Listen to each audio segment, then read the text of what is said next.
بسم الله الرحمن الرحيم macaamiisheena sharafta leh ee ku xiran shirkadda Dallis Real Estate walaalayaal soo dhawaada qalbi furan ku soo dhawaada gacmo furan iyo adeeg hufan oo idin raali geliya insha Allah taala haddaba walaalayaal sida nooga barateenba waxaa maanta mar kale idin soo gudbinaynaa dhul iib ah ku soo dhawaada daawasho wacan ka faa'iideysi wacan waxaan rajaynayaa in aad ka heli doontaan insha Allah taala walaalayaal waxaan guda galayaa xogta dhulkan iibka ah oo dhameystiran ka bogasho wacan waxaan rajaynayaa inaad ka faa'iideysan doontaan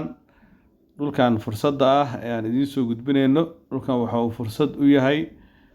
meesha uu ku yaalo locationkiisa aad u fiican oo goob dalxiis ah sidoo kale qiimaha laga daayo oo qiimo macquul ah sidoo kale waa dhul mustaqbal leh balse intaan xogta idin soo gudbin walaalayaal waxaa si sharaf leh kaga codsanaynaa inaad kanaalka subscribe noo saartaan gambaleelkana furataan idinkoo mahadsan si aad ula socotaan muuqaalada mustaqbalka aan soo gelinayno insha Allah taala walaalayaal waxaa maanta joognaa ama dhulkan idinkaga soo gudbinaynaa deegaanka Jazeera oo ah deegaan ku dhow magaalada Muqdisho ama sidoo kale magaalo yar oo Muqdisho diris la ah waa magaalo xeebeed qurux badan waa deegaan dalxiiseed aad loo yimaado oo dalxiiska iyo damaashaadka caan ku ah Jazeera in badan oo idin kamid ah waad garanaysaan waxay leedahay xeebo qurux badan sidoo kale deegaan maasha Allah oo barwaaqo ah ayay leedahay oo balaaran marka soo dhawaada ka faa'iideysta daawasho wacan haddii aan ka hadlo dhulka iibka ah ee aan maanta halkan idinkaga soo gudbinayno wuxuu si gaar ah ugu yaalaa meesha loo yaqaan Abay Dhaxan ama xeebta Abay Dhaxan oo ka mid ah goobaha dalxiiska caanka ah ee Jazeera waxaa iib ah dhul gaarayo 10 boos oo 10kaasi boos 5 ka mid ah ay xeebta toos u saaran tahay 5ta kalena ay ka yihiin sugunta boos ama boosaska labaad waa block asaga dhan iib ah la gadaayo runtii waa fursad dhulkan xeebta ah haddii aad heshid siyaabo kala duwan ayaadna uga faa'iideysan kartaan aan ka hadlo walaalayaal cabirka oo ku fadhiyo dhulkaani calaa boos marka la dhaho booskiiba waxa uu ku fadhiyaa cabir dhan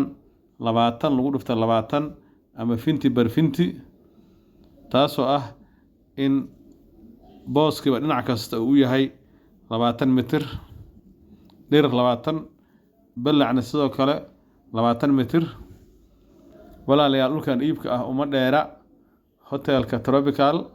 laakiin hotelka dhulka tooska u saaran ma aha xoogaa waxa u dhaxeeyo baloogi aan badnayn dhulka hotel ku dhow xoogaa kan uu ka yara qaalisan yahay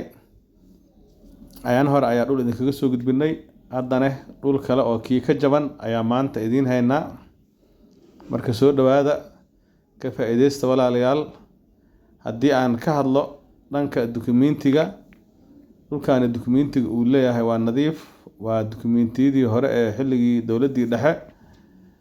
waxaa loo yaqaanaa dukumiintiga dhulkan uu leeyahay marinis waa sida xogtana loogu soo gudbiyey waana dhul sharci ah nootaayada ayaad ka hubsan kartaa nootaayada jeceshahay ayaa lagu geenayaa si ay kaaga xaqiijiso dukumiintiga uu dhulkaani leeyahay shirkadda Dallis waxay diyaar u tahay inay idin soo tusido dhulkaani hawshiisana ay idin fududeyso haddii alla idmo walaalayaal haddii aan ka hadlo jihooyinka u jeesanayaan maadaama aan dhahna 5 waxay saaran tahay badda 5na waa ay ku dhagan tahay dhulkaani 5 waxay u jeesanaysaa dhanka bari 5ta kalena waxay u jeesanaysaa dhanka galbeed walaalayaal dhulkaani magaalada Muqdisho uma dheera aad ayuu ugu dhow yahay waa dhul aad uga faa'iideysan karto ganacsi ahaan oo dhulkaan inta gadatid mustaqbalka dhow waxaa laga yaabaa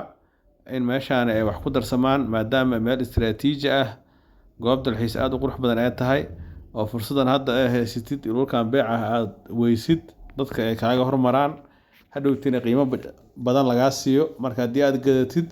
adiga ayaa fursaddaas samayn kartid lacag ayaa laga yaabaa inay kugu kororto sidoo kale waa goob ku habboon dalxiiska oo laga furan karo hoteelo maqaayado goobo kale oo dalxiis dukaamo alaabaha lagu gado alaabaha dalxiisayaasha ay jecel yihiin alaabaha badda loo isticmaalo runtii waa dhul aad wax badan uga faa'iideysan karto waxaa kuu dhow meeshaas aad ujeedaan oo badda dhexdeeda ah waa meel yaroo jasiirad u eg iyadana insha allah dhulal ayaa idinkaga soo gudbi doonaa muuqaalo ku saabsan halkan ayaa idinkula wadaagi doonaa haddii ilaahay idmo waqtiga dhow walaalayaal aan ka hadlo ugu dambeyn qiimaha lagu rabo boosaskan calaa boos waxaa lagu rabaa lacag dhan $14,000 Mareykanka ah oo isku dhammaad ah macal dalaal runtii waa qiimo aad macquul ah oo la dhihi karo waa qiimo aad u jaban marka faa'iideysta fursaddan walaalayaal haddii loo fiiriyo meesha dhulka uu ku yaallo iyo xeebta dhulkaas saaran iyo xilligan la joogo waxaa la dhihi karaa waa dhul aad iyo aad jaanis u ah qiimihiisa uu jaban yahay qiimihiisa normal kaliya ma aha ee waa uu hooseeya ayaa la dhihi karaa marka soo dhowaada shirkadda Dallas Real Estate haddii aan nahay waxaa diyaar u nahay inaan kusoo tusino dhulkan haddii aad ku qanacdidne aan kaa iibino qiimaha intii macquul ahne waa lagaa faragelinayaa insha allahu tacaala waxaan lahaa beec meeshuu ka bilowday kuma dhammaado walaalayaal haddii aan mar kale si kooban xogta dhulkan idinkugu soo celiyo waxa uu ku yaalaa deegaanka jasiira magaalo xeebeedka caanka ah gaar ahaan xeebta quruxda badan ee la wada yaqaan ee aadka loo jecel yahay ee Abay Dhaxan waa xeebtaas quruxda badan aad u jeedaan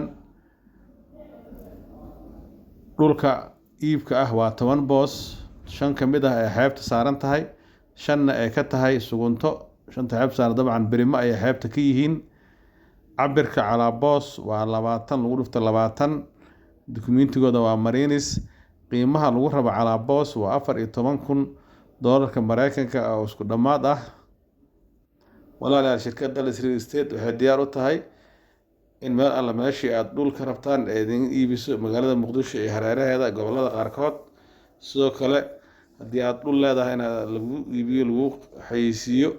sidoo kale dhismaha dukumiintiyada hadday wax si idinka yihiin waa laydin la xalin lahaa insha allah